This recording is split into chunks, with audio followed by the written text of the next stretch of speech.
Bueno, buenas noches con todos, por cierto. Mientras se van Buenas noches, profesor. integrando, pues vamos haciéndole un repasito, ¿no? Creo que ayer nos quedamos cortos con respecto al análisis de las fallas, de los niveles. Déjenme compartir. Ya. Aquí, bueno, aquí en esta figura, sí, en esta figura se basaba en la bomba que muestra en la figura de aquí arriba, la figura 3.7, cuyos modos de falla aparecen acá en la figura 3.6. Vemos cada uno de sus modos de falla frente a estas fallas funcionales. Entonces, esta figura describe maneras en las que la bomba podría sufrir la falla funcional. ¿Cuál era su falla funcional? Incapaz de transferir agua. Estos modos de falla son considerados en estos 7 niveles.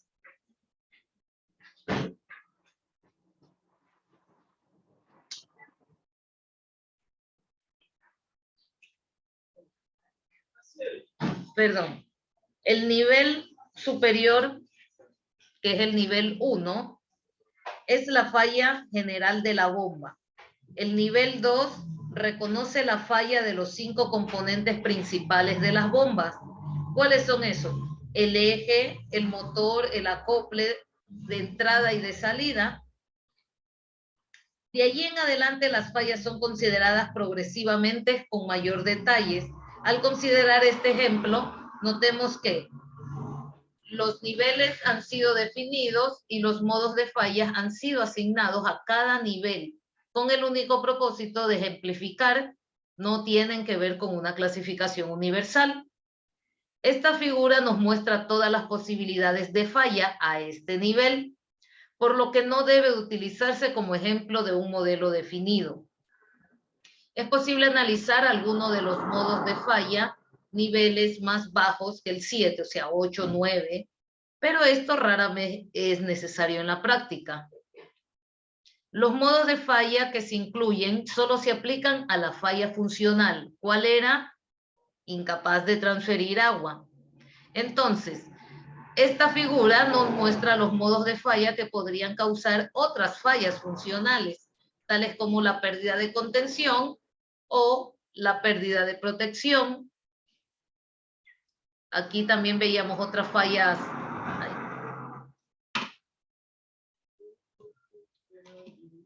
Otras fallas funcionales, esta es la que nosotros estamos ahorita tratando.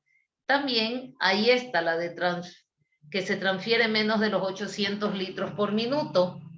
Y como decíamos, la pérdida de contención o la pérdida de la protección. El primer punto que surge de este ejemplo es la conexión entre el nivel de detalle y el número de modos que falla. El ejemplo muestra que cuando más ahondamos en los análisis de modos de fallas y sus efectos, mayor es la cantidad de modos de falla que pueden incluirse en la lista. También vamos a ver ahorita factores centrales a tener en cuenta, como es la casualidad y la probabilidad. En la casualidad vamos a ver las causas raíces y los errores humanos. ¿Qué podríamos hablar sobre la causa raíz? Este término es comúnmente utilizado en conexión con el análisis de la falla. Implican que si uno ahonda lo suficiente, es posible, cuando uno está aquí, es posible llegar a un nivel causal final absoluto. Aunque esto, como dijimos, rara vez ocurre. Por ejemplo, aquí en esta figura, el modo de falla tuerca impulsor. A ver, ¿dónde está? Tuerca impulsor en el número 6, tuerca impulsor, ya. Cualquiera de estas.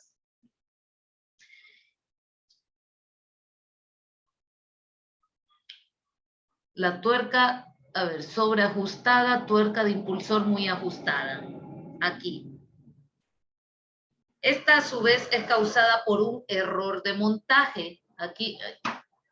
Aquí como podemos ver, su otra causa, ¿por qué ha fallado? Por un error en el montaje, en el nivel 7, aquí en este nivel 7. Si fuéramos a un nivel más bajo, el error de montaje podría haber ocurrido porque el colocador tal vez estaba distraído, podríamos eso cogerlo como el número 8. Podría haber estado distraído porque su hijo estaba enfermo, podría ser el nivel número 9. Esta falla puede haber ocurrido porque el niño comió algo que estaba en mal estado en algún restaurante. Eso puede ser un nivel 10. Es claro que este proceso de seguir descendiendo podría continuar ilimitadamente, más allá del punto en que la organización encargada o nosotros en el departamento de mantenimiento o los que son encargados del análisis del modo de falla y efecto tienen control de los modos de falla. Es por esto que en este capítulo se enfatiza que el nivel al que deben ser identificados un modo de falla es aquel en el cual es posible identificar una política apropiada para el manejo de falla. ¿Qué con esto? Si nosotros bajamos a los otros niveles, como pudieron ver, terminan siendo ya absurdos, ya no terminan siendo técnicos. Entonces tenemos que tener mucho ojo a dónde podríamos parar y saber si es que nosotros podríamos llegar a solucionar este tipo de fallas. También aquí tenemos lo que son los errores humanos. Prácticamente cuando nosotros ya llegamos a este nivel 7, o podríamos decir, ¿cuándo podríamos parar? Cuando ya prácticamente llegamos a esta parte, al nivel 7, donde hablamos de errores. Cuando ya hablamos de error de montaje, error de diseño, error de compra, son errores humanos. Entonces se podría decir que prácticamente hasta ahí podríamos llegar con hacer un análisis de modos de falla. Porque ¿qué puede pasar luego? Si es que nosotros hacemos un nivel 8, ya estaríamos prácticamente culpando a la persona, y nosotros no queremos eso haciendo este nivel, haciendo este cálculo, este análisis de modos de fallas y efectos, porque somos personas técnicas, no necesitamos exactamente eso. La probabilidad, que también la tenemos aquí, diferentes modos de fallas ocurren con diferente frecuencia. Algunos pueden ocurrir con regularidad a intervalos medios, medidos en meses, semanas o hasta días. Otros pueden ser extremadamente improbables, con una medida de 1.000.000 de años entre un episodio y otro. Al preparar este análisis de modo de falla, constantemente debe tomarse decisiones acerca de qué modos de falla son tan pocos probables que puedan ser ignorados sin perder la seguridad. ¿Esto qué significa? Que no se trata de registrar absolutamente todas las posibilidades de falla sin importar la probabilidad que tengan de ocurrir, ¿no? En otras palabras, solo deben ser registrados los modos de falla que tengan posibilidades razonables de ocurrir en determinado contexto. Una lista de modos de falla razonablemente probables deben incluir los siguientes: las fallas que han ocurrido antes de los mismos activos físicos, los modos de fallas que ya son objetos de rutinas de mantenimientos proactivas. Bueno, entonces, sin embargo, una revisión de los programas existentes solo deben ser llevadas a cabo cuando ya se ha terminado este tipo de análisis para hacer nuestro correcto planificación del mantenimiento. Esto es para reducir la posibilidad de perpetuar el status quo. ¿Cuál es el status quo? ¿Alguien ha oído esa palabra y sabe de qué está tratando? ¿Alguien?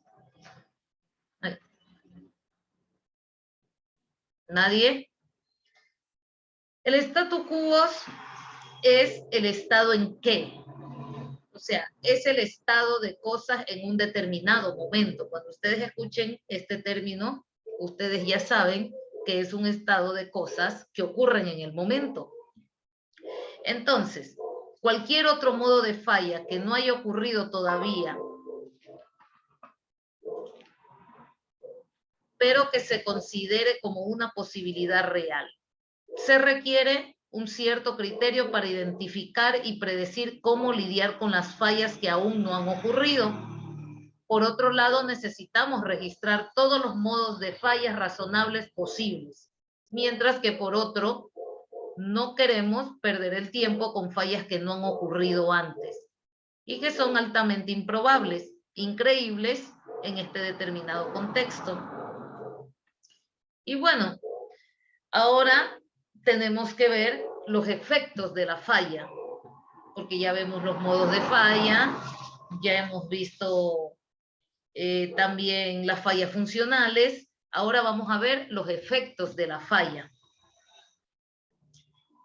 El paso siguiente del proceso de la revisión de un mantenimiento centrado en la confiabilidad consiste en hacer una lista de lo que de hecho sucede al producirse cada modo de falla. Esto se denomina efecto de falla y describe qué pasa cuando ocurre un modo de falla. De entrada, se debe considerar que efecto de falla no es lo mismo que consecuencia de falla, que por cierto, el capítulo siguiente va a ser esto, la consecuencia de la falla. Un efecto de falla responde a la pregunta ¿qué ocurre? Mientras que una consecuencia responde a la pregunta ¿qué importancia tiene? Al describir los efectos de falla, debería hacerse constar lo siguiente: la evidencia de que se ha producido la falla, las maneras en las que falla supone una amenaza para la seguridad ambiente, las maneras en que afecta a la producción o a las operaciones o los daños físicos causados por las fallas.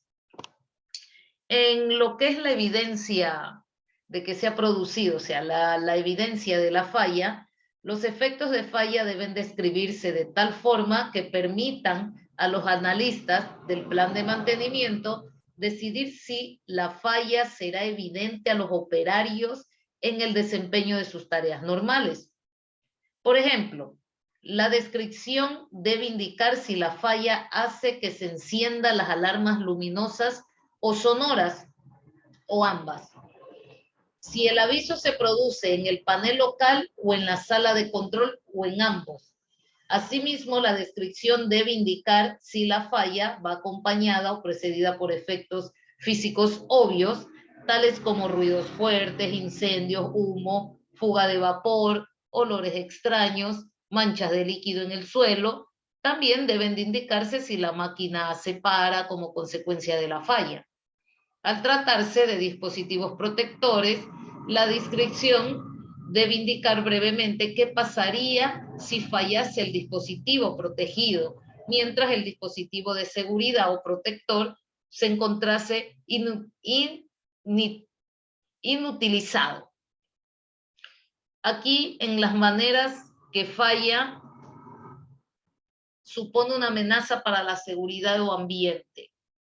El diseño de las plantas industriales modernas ha evolucionado de tal forma que solo una pequeña proporción de los modos de falla presentan una amenaza directa para la seguridad o el medio ambiente. No obstante, si existe una posibilidad de que alguien se lesione o muera como consecuencia directa de una falla, o que se infrinja en normativas o reglamentos relativos al medio ambiente, la redacción del efecto de la falla debe señalar cómo esto podría ocurrir.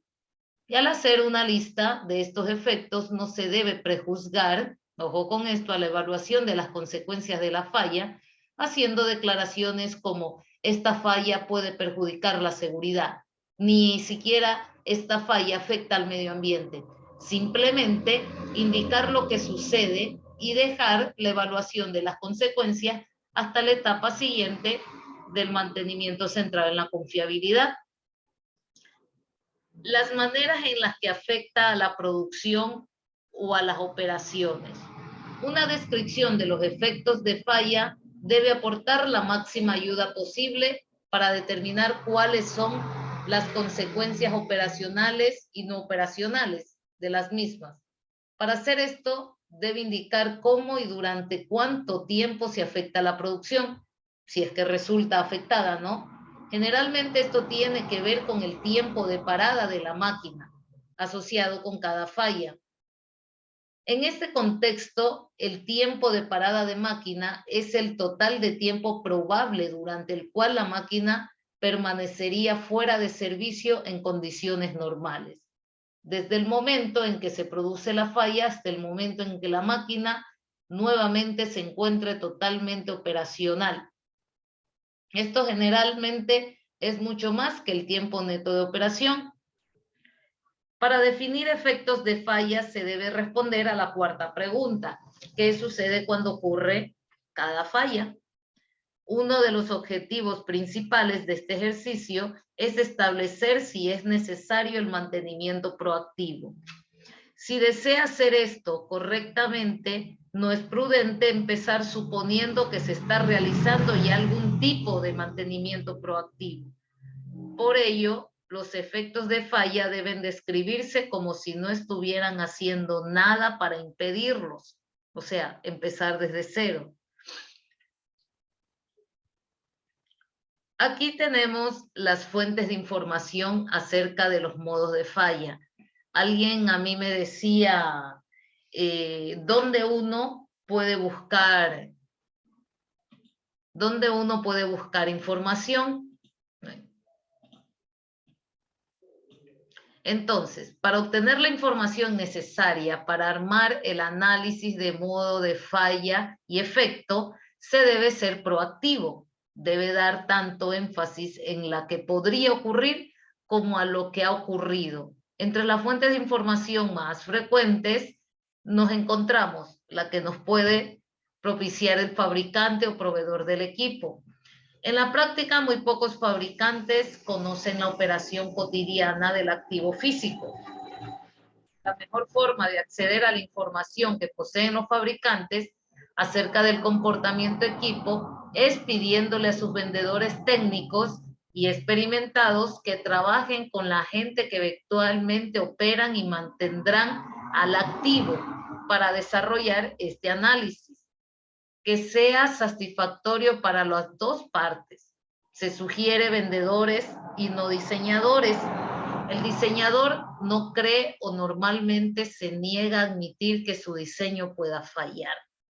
Y eso hay que tener pues bien claro, y hay que estar pues con los ojos abiertos, porque hay veces que el hecho de que solamente sean extranjeros, uno ya cree que son las crema innata y que conocen de todo. Y a la hora de la hora uno no sabe realmente qué tipo de técnico es el que nos están mandando. Entonces hay que tener mucha, digamos que perspicacia, no digamos experiencia, porque hay veces que a uno, en el puesto que está, a veces uno no tiene mucha experiencia. Pero esto sí, tal vez preguntarle a las personas que han hecho que estas personas vengan, si es que son vendedores o son los diseñadores. También tenemos la lista genérica de modos de falla. Las listas de modos de falla genéricas son listas de modos de falla o a veces unos análisis de fallas completos, preparados por terceras personas. Pueden cubrir sistemas enteros, aunque frecuentemente cubren solo un activo físico o solo un componente. Es necesario considerar algunos aspectos que se deben tener en cuenta en un modelo general del análisis de modo de falla-efecto. Pueden ser que el nivel de análisis no sea el apropiado. Puede presentarse el caso en que la lista genérica podría condenar al usuario a analizar muchos más modos de falla de los que son necesarios, o de pronto no se tiene la profundidad necesaria, que el análisis se vuelve superficial. Lógico, o sea, aquí lo que queremos nosotros es tener fuentes de información, pero no nos podemos fiar al menos de lo que son estas listas genéricas, porque como lo dicen, el de su punto de vista pudo haber, y en su contexto, por cierto, pudo haber dicho, yo encontré esta falla funcional, le encontré esta solución de estos modos de falla, pero ¿y qué tal tu equipo se maneje en otro contexto? Cumpla otro tipo de parámetros, tenga otro tipo de límites. Entonces uno, si es de agarrar información, ya perfecto. Pero como decíamos, esto no es algo específico para tu equipo, aunque sean los mismos, porque mucho tiene que ver el contexto. Aquí dice, el contexto operacional puede ser diferente. Puede tener características diferentes, lo que hagan susceptibles a modos de fallas que no aparezcan en la lista genérica. Por otro lado, algunos de los modos de falla pueden ser improbables en el contexto implicado. Puede de que tu equipo, tu pieza, nunca vaya a estar en condiciones, un ejemplo, yo estoy en condiciones a presiones constantes, mi sello mecánico, pero ese mismo sello en otra parte no está a presiones constantes, tal vez está en fuerzas axiales, longitudinales, pero no a presiones o a temperaturas distintas. Entonces, a esto se refiere con el contexto. Los parámetros de funcionamiento pueden cambiar. El activo podría operar con un estándar de funcionamiento que haga que toda la definición de falla sea totalmente diferente a la usada para desarrollar un análisis de modos de fallas y efectos genéricos. Por lo tanto, un análisis genérico termina siendo un complemento para un análisis de fallas de contexto específicos y nunca una lista definitiva. Otros usuarios del mismo equipo. Esto también es validero para sacar información. Otros usuarios de activos iguales son una fuente obvia y muy valiosa acerca de lo que puede fallar con activos físicos del uso común, pero se debe tener en cuenta las mismas condiciones con listas genéricas. Las personas que operan y mantienen el equipo.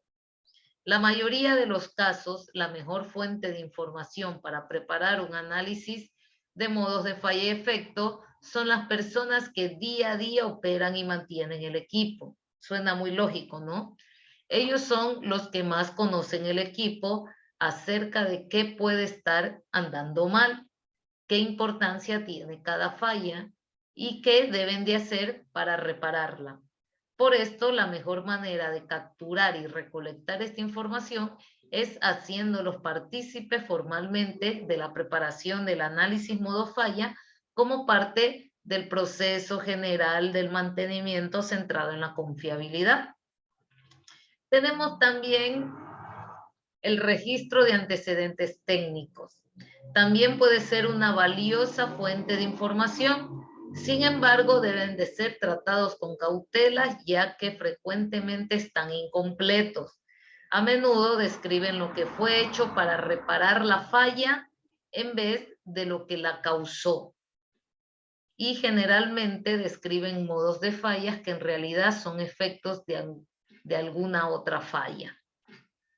Entonces, como pueden ver, son variados las fuentes de información que uno puede adquirir de cierto equipo y de cómo él falla.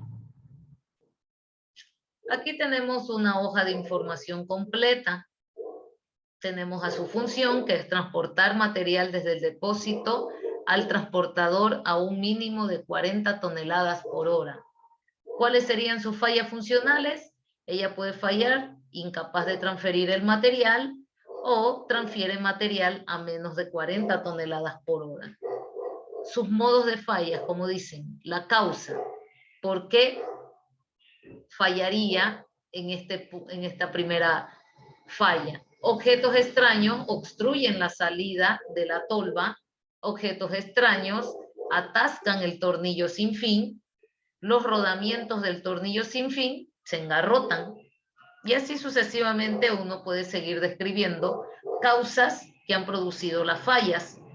Aquí en la del punto B dice, los álabes del tornillo sin fin están gastados. A ver, si es que... Ay, no puedo.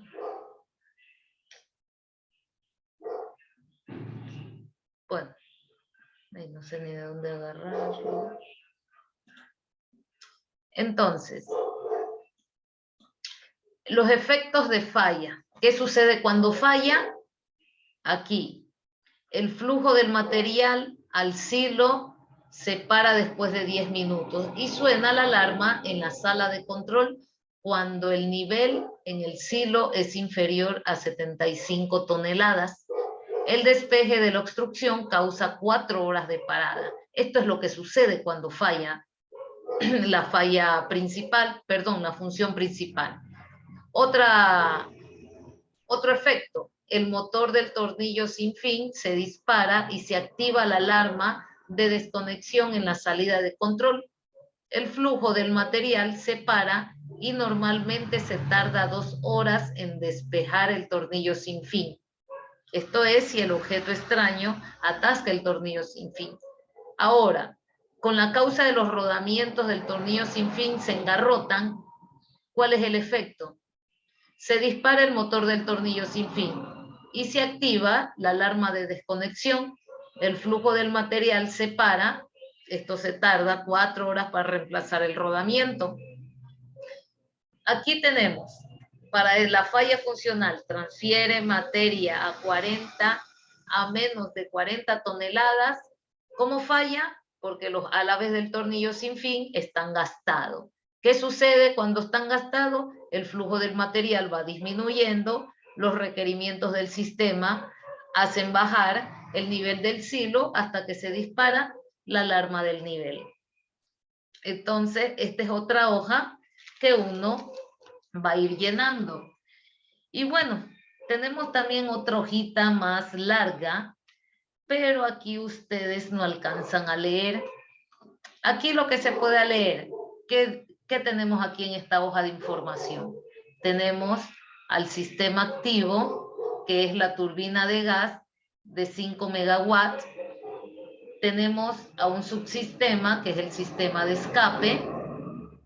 Y bueno, su número que tiene el sistema, el subsistema también quién es el facilitador, el auditor y las fechas en las cuales uno hace esta hoja, este informe. Tenemos la misma función, que esta turbina tiene 2 funciones. La primera función, conducir sin restricciones todos los gases calientes de escape a la turbina hasta un punto fijado a 10 metros por encima del techo de la salida. Y tiene otra función, que es reducir el nivel de ruido de escape al nivel de ruido 30 a las normas ISO a 50 metros. Tenemos todas sus fallas funcionales, que son conducción totalmente bloqueada, o sea, empezamos a fallar. Fallamos por flujo de gas restringido, no contiene todo el gas no alcanza el punto a 10 metros por encima del techo y el nivel de ruido excede los 30 de la ISO a 50 metros. La causa de la falla, montantes del silenciador corroído, se desprende parte del silenciador por fatiga. Si aquí la falla funcional de no contiene todos los gases, ¿por qué? Se agujera la junta flexible por corrosión. Y así vamos hablando también el gas de la falla funcional, el gas no alcanza un punto a 10 metros por encima del techo. ¿Qué le puede estar pasando? Los bulones de montaje de la chimenea de escape cortados por oxidación. También la chimenea de escape derribada por vientos fuertes. Aquí, para esta de la función reducir el nivel del ruido, ¿cuál es la falla? Que el ruido, lógicamente, excede los 30 decibeles. ¿Qué podría pasar si excede los 30 decibeles? La malla de retención del material del silenciador está corroída, su causa, y la fuga del conducto fuera de la sala de las turbinas. El efecto de las fallas. ¿Qué sucede cuando se produce la falla? El ensamble del silenciador colapsa y cae al fondo del conducto. La contrapresión hace que las turbinas se aceleren violentamente y se pare a una alta temperatura de escape. Tiempo de parada de máquina para reemplazar el silenciador hasta 4 semanas. Esto es lo que sucede, ¿no? Cuando montantes del silenciador están corroídos, cuando la conducción está totalmente bloqueada, esto es el efecto. Entonces, para la falla del flujo de gas restringido, se desprende la parte del silenciador por fatiga. ¿Qué sucede? Según la naturaleza del atasco, la temperatura de escape puede subir hasta parar la turbina. Partículas de desecho sueltas podrían dañar partes de la turbina. Tiempo de parada de la máquina para reparar el silenciador, 4 semanas. Y así podríamos describir todos los efectos de falla que tienen todos estos modos de fallas que tienen las fallas funcionales de este equipo.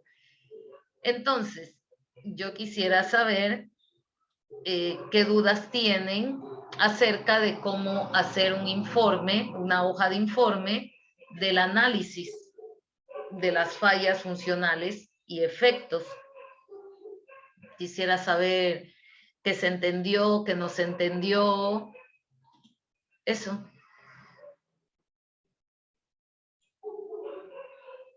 Están muditos, no me dicen si sí o si no. O no están aquí. Por mi parte, profesora, yo sí entendí. Ay, ya, qué bien. Quisiera saber Farí, que no entendió, que entendió. También Juan Carlos Díaz. ¿Quién más anda por aquí? Israel. También. Sí, sí entendí, profesora. Sí, sí, claro, ya. Ya, entonces, esto era lo que a mí me permitía haberle suspendido la exposición. Como vemos, ustedes iban a exponer algo que prácticamente iba a ser superficial y en el fondo yo no quería que fuera algo así. Yo quería, lógicamente, que ustedes sí estudien a los equipos, así exactamente como está.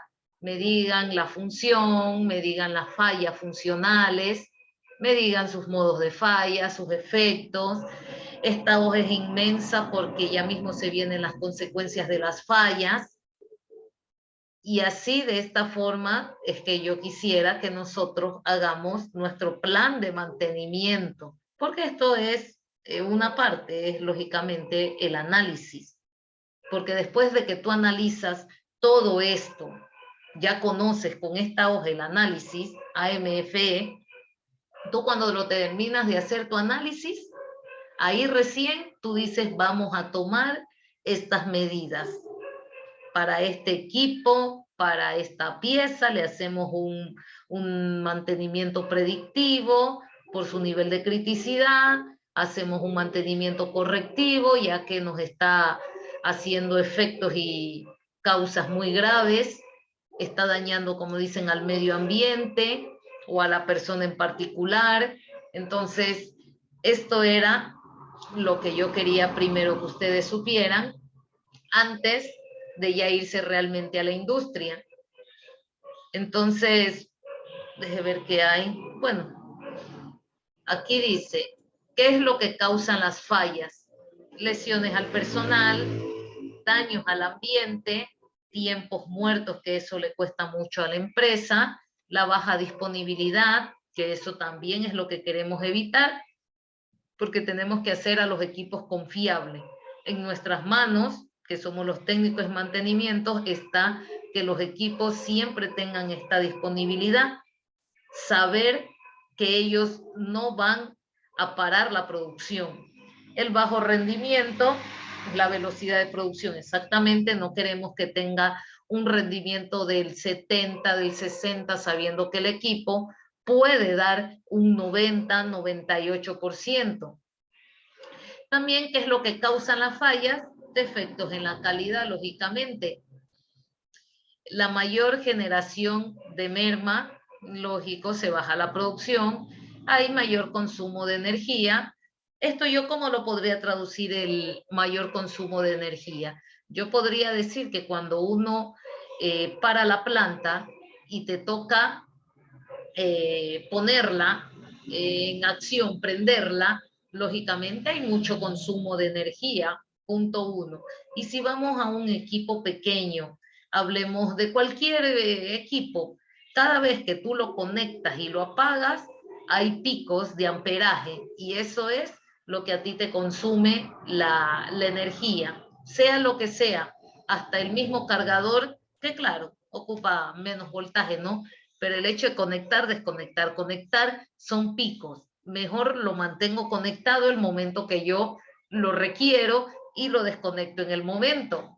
O también cuando a veces nosotros estamos en la televisión, prende y apaga, prende y apaga. Entonces, a eso nos vamos con el mayor consumo de energía. Esas prácticas no son saludables, ¿no? Para nuestras economías.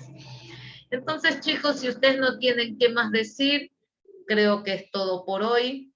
Ya la próxima semana, pues entraremos a ver las consecuencias de las fallas. ¿Les parece? Ok, profesora.